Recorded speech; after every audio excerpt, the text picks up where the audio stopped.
aggressive out in traffic, cause Hank ain't in the back seat. Everywhere I go, his cars trailing, cause reckless ain't driving me. I get mad when I look around and my members. We're gonna do our NFL playoff bracket.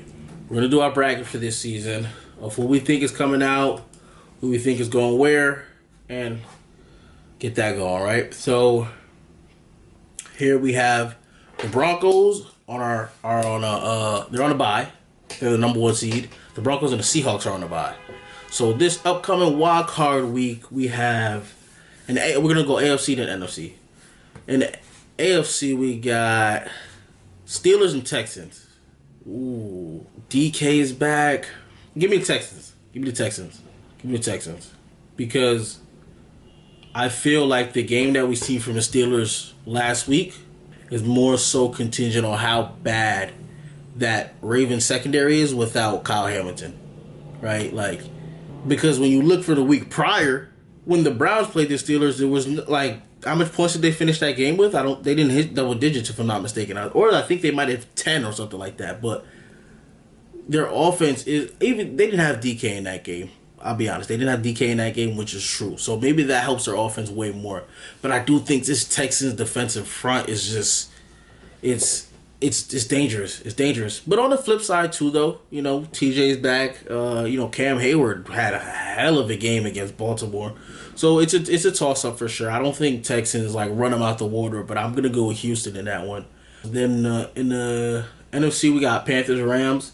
Yeah, it's hard to beat a team twice. I love what Bryce Young and Tet and all those guys, J.C. Horn and all those guys are doing in Carolina, but I don't think they're gonna beat the MVP. It's really hard to beat a team twice. Some may say they shouldn't have beat them the first time, but when you look at it now, I don't think the Rams give that up again, especially at home. Yeah, I'm gonna take the Rams in that one. Jaguars Bills. Woo! Give me the Jags. Give me the Jags. Give me the Jags. Give me the Jags. The Jags are hot, man. I think one of the worst things you want to do in football is catch a hot team. Everybody knows you catch a hot team, it's tough to it's tough to beat them. Jacksonville's number 1 in rushing yards per game, in team opponent rushing yards per game. They're number 1, which means they are defending the run. What is the Bills' best play style? Running the ball. They have the run champion, and then they have Josh Allen. With a team like Jacksonville that can neutralize the run, that is very good in run defense and stuff in the box and take it away to running back, like Josh, you got to drop back and you got to throw. And Josh can make every throw there is on the field, but here's my thought process, and correct me if I'm wrong. You need playmakers out there. I don't see anybody on the Bills, this receiver group that's going to make me think, okay, we have to, extensively game plan for him. Like, correct me if I'm wrong. I like Khalil Shakir. I don't know what's going on with Keon Coleman. Brandon Cooks is not about to turn back the clock 5 years. They don't have... the Shavers kid is starting to make his name for himself. I like him. He has been really under the radar. He's been making big plays for him game after game. But I like the Jaguars in this. They get to stack the box, especially defensively. The Bills wouldn't be able to run. And you force them to pass, then it becomes a whole different Bills team, right? Now, on the offensive side, Trevor Lawrence is hot, right? We got the Bills have a big quarterback that can run and make throws. Guess what Jacksonville has? A big quarterback that can run and make throws. So take that take that for what you want to. The Jags are hot right now, so I'm going to go with the Jags. Then we got the Eagles and the Niners. I'm not going to lie. This one will come down more to X's and O's than anything. And when I think of X's and O's, there's no better X and O, or there's no, in my opinion, better coach in the league right now than Mr. Shanahan. So I'm going to go with the Niners. I don't think Petula has this offense ready enough to go out there and genuinely compete for a championship again. I don't think so. Usually the Eagles is clicking. You just don't feel that this year. You don't see that this year. You turn on the film, you see plays where it's more so like a question mark as to how or why they're running certain things. I think just the continuity within the relationships in the building just doesn't seem as cohesive even on the field. Devontae and AJ both had great years, both eclipsing 1,000 yards. Saquon had a bit of a down year, but I just don't think this offense is meshing well enough for them to be able to... And if let's see, honestly, because if they have an opportunity with a depleted defense as the 49ers have, they have the opportunity to shut people up, shut me up, and get there. But I just think someone as smart as Kyle Shanahan calling the plays, I don't think Petula has anything ahead of Shanahan in this matchup at all, regardless of who the 49ers put out there. If they can put me at quarterback, I think Shanahan has a game plan for that. So I'm going to go with the Niners on that one.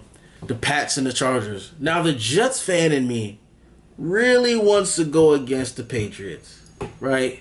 I'm going to go against the Patriots. I'm taking the Chargers in this game, honestly speaking. I do think the Patriots is a good team. I don't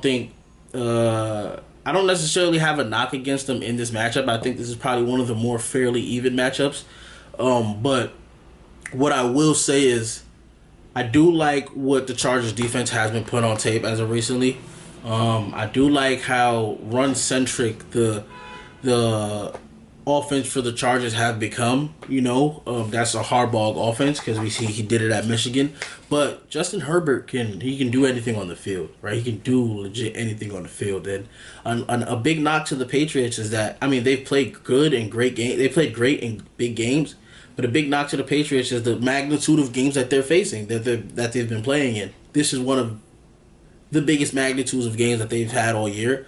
So I just want to see what it looks like for them out there, I do like, I'm going to go with the Chargers on this one. I do like the Chargers. I like what Justin is doing.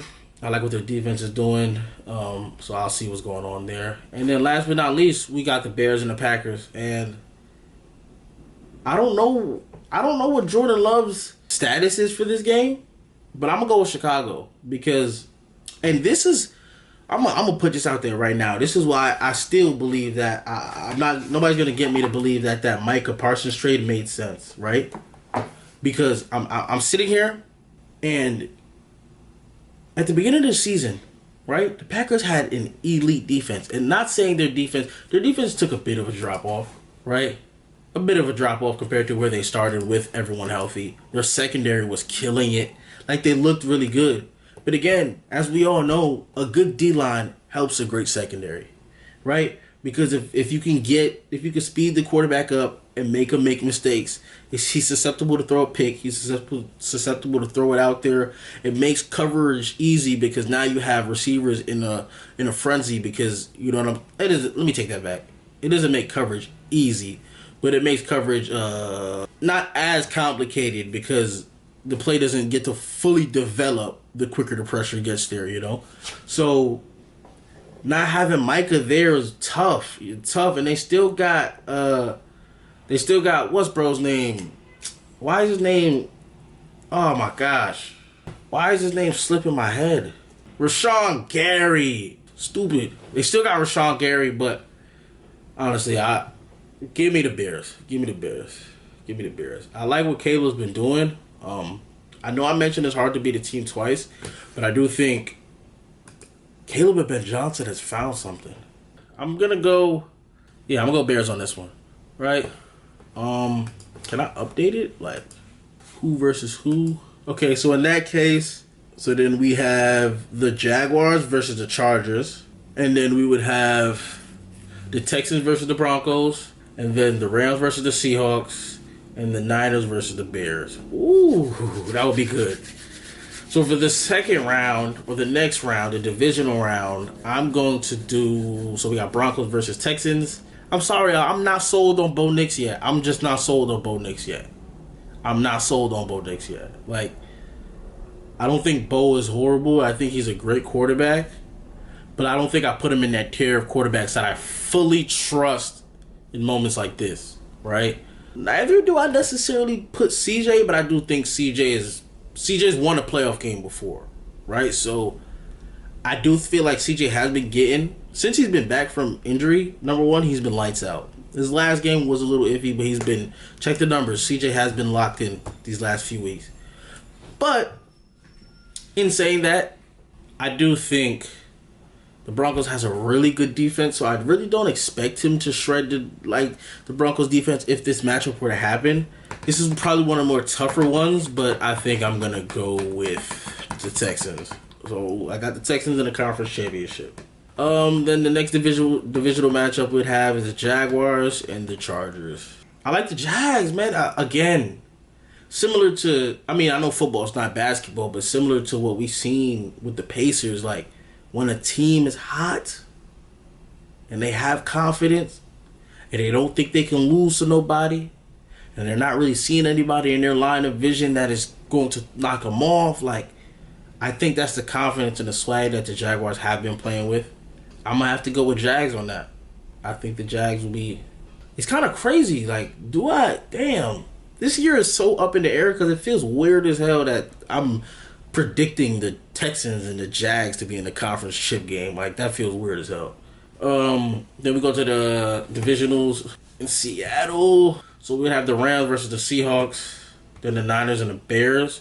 Rams, Seahawks. Hey, I love what Sam Darnold has been doing. But if there's one thing that don't mesh with that man well, it's a big game. Correct me if I'm wrong. I just trust I trust Matthew Stafford way more than I trust Sam Darnold in this game. I don't got no words for it other than that. Give me Matty. Give me the staff, man. Pause. Whoa. Hey, yo. Give me Matthews. I'm going to go with the Rams. All right? We're going to choose the Rams on that one. And then Niners, Bears. This is tough. This is tough.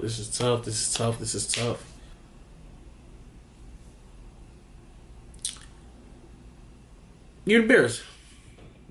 It's Chicago. Give me the Bears. I like the Bears. I think the Niners caught them a couple of weeks ago. Of a very good game, by the way. I think it was a high-scoring game.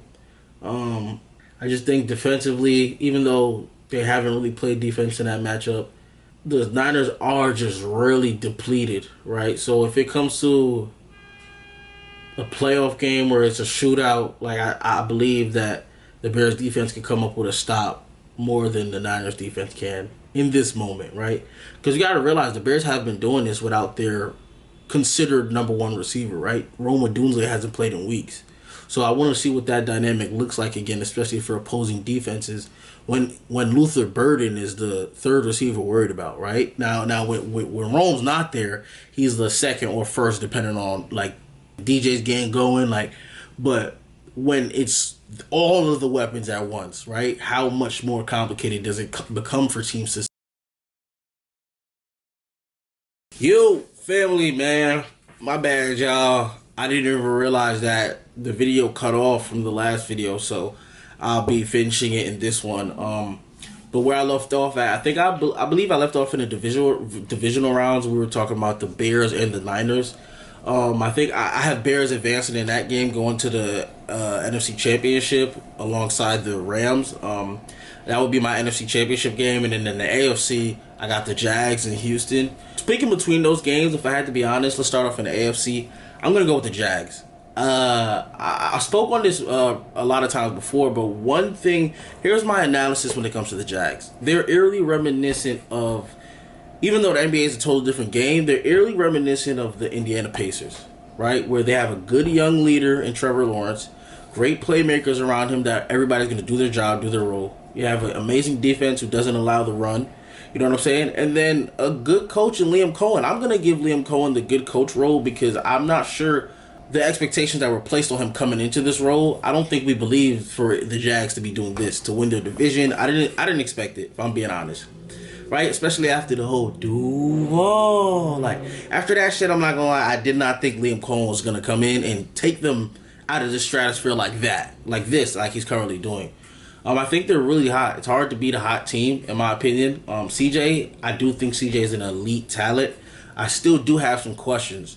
Though since he's come back from injury, his concussion, he's been playing lights out. But the last game that I've seen, the last few games that I've seen, it still leaves me in question marks. You know, it's kind of tough for me to just throw in all the chips on CJ right now. But what I'm seeing from the Jags, I genuinely do like. So I got them going to the Super Bowl this year. And then over to the NFC, man. I mean, we got the Bears versus the Rams. It's hard for me to go against Matthew Stafford and the Rams right now. The quarterback play is just too elite for me to... And Caleb's an elite quarterback, too. I think he's getting to a place where he's starting to get more comfortable in the league, starting to get more comfortable reading coverages and things of that nature and doing what he wants to do on the football field. But The Rams, the Rams and Matthew Stafford, I think they're built for it right now. They're getting Devontae back to begin this playoff run. So when they get to the red zone, it becomes virtually impossible to stop them, one-on-one at least. So I think there's a lot of scheming that goes into that, which Ben Johnson probably will do. But for right now, compared to how they started, Chicago's defense does allow a lot of points, right? So I don't think you want to go bucket for bucket with the Rams.